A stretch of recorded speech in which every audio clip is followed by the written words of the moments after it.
Welcome to Notes from the Messy Middle. I'm Erin Gregory, storyteller, business owner, wife, and mom of 3. If you've ever found yourself stuck between where you started and where you hope to be, you're in the right place. My hope is that you'll hear your own story in these conversations and feel inspired, because the best progress happens right in the messy middle.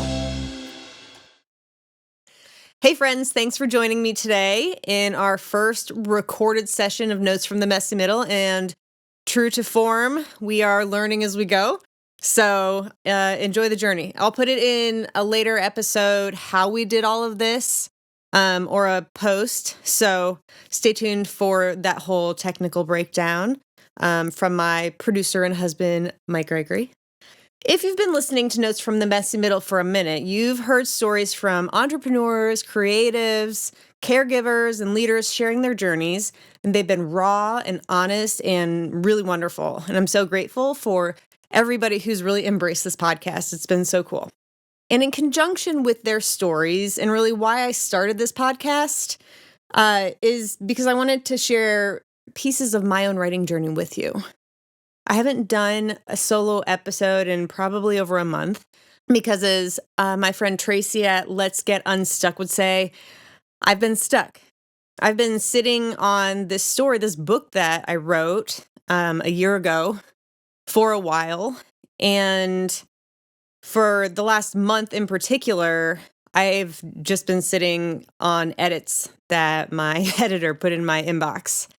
And every day, those edits have been just annoying me sitting there, and I haven't known what to do with them. So when I started writing this book, the story was supposed to be about building a successful investment portfolio, a practical journalistic exploration of financial independence. I've been a journalist for over 20 years, so it's comfortable and it's easy for me to just do the research and the interviews and write the story. And this particular story followed a couple that I met while I lived in Indiana who left their 6-figure jobs, both of them, to live off of $20,000 for a year with 3 kids. Shocking, right? So I followed them. I took notes, observed, documented, interviewed community members, and really got the full picture. And while I was researching, what I thought I was writing was entirely different than what I ended up producing. And somewhere along the way, they invited me to share my story as well.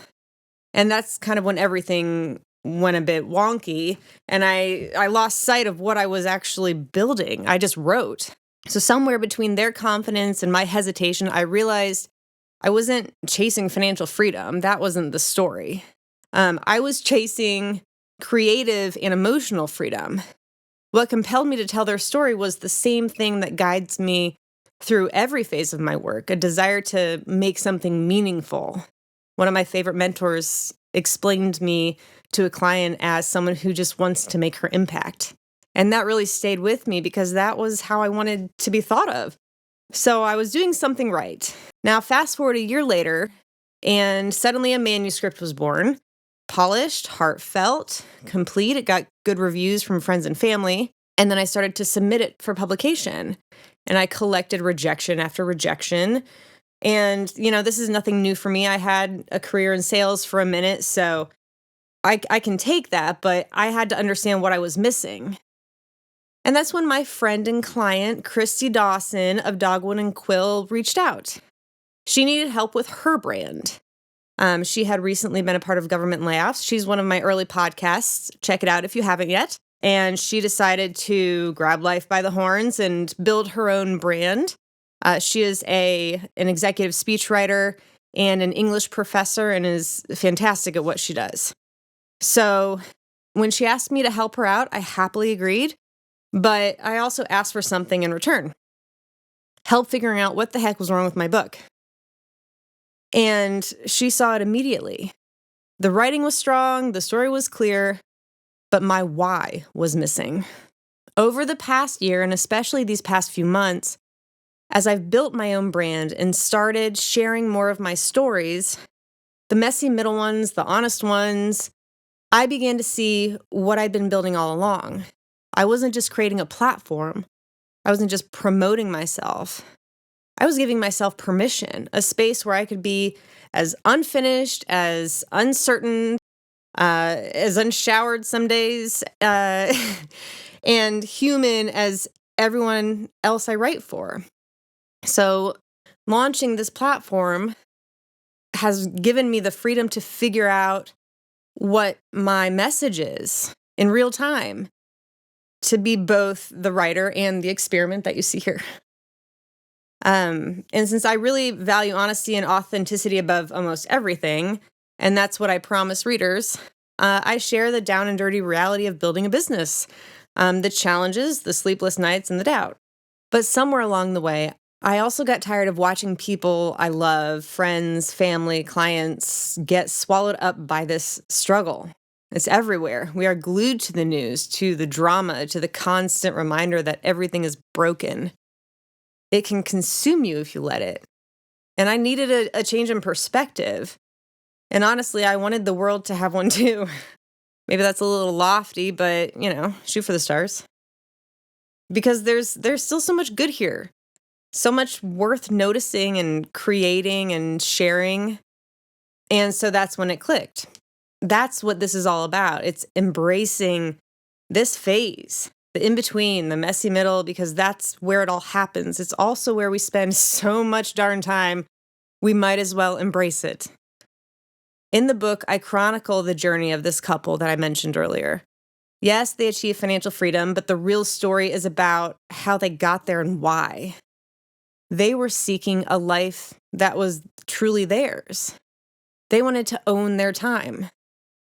And I won't go into any more detail here because I want you to buy the book when it comes out, and it will. I can finally say that with confidence.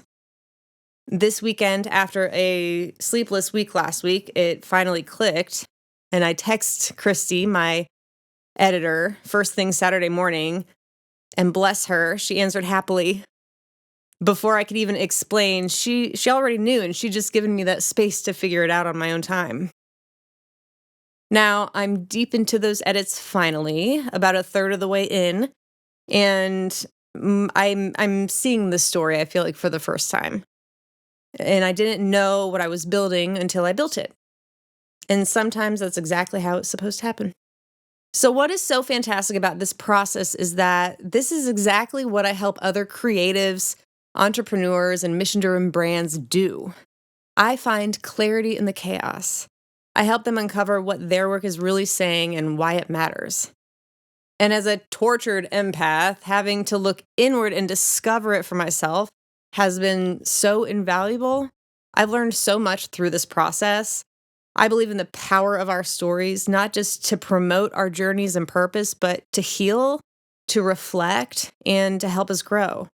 I'm happier today than I've been in a long time because I took the time to bet on myself, to figure out my story, and to find my community through storytelling.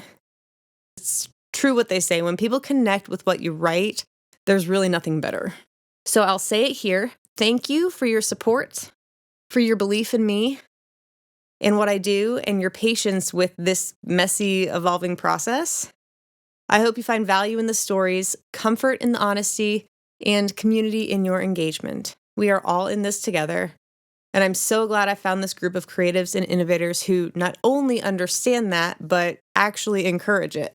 So for the brands that are still figuring it out, I'd like to leave you with some tips from the trade, from some of these messy life lessons that we're going through right now.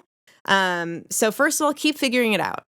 Your entire brand life, don't stop being curious because everything changes, including you, so your brand should evolve with you. If you're building something or you know deep down it's time to start, here's what I've learned. 1, start with where you are and who you are today. Don't leap ahead or wait until everything feels polished. Ask yourself, what do I want to say today, and start there. Remember, this podcast started in my office with a cell phone and it was 7 minutes long. So, 2, clarity comes from action. You can't think your way into purpose. You have to create your way there. So start small, stay consistent, and let the work guide you forward.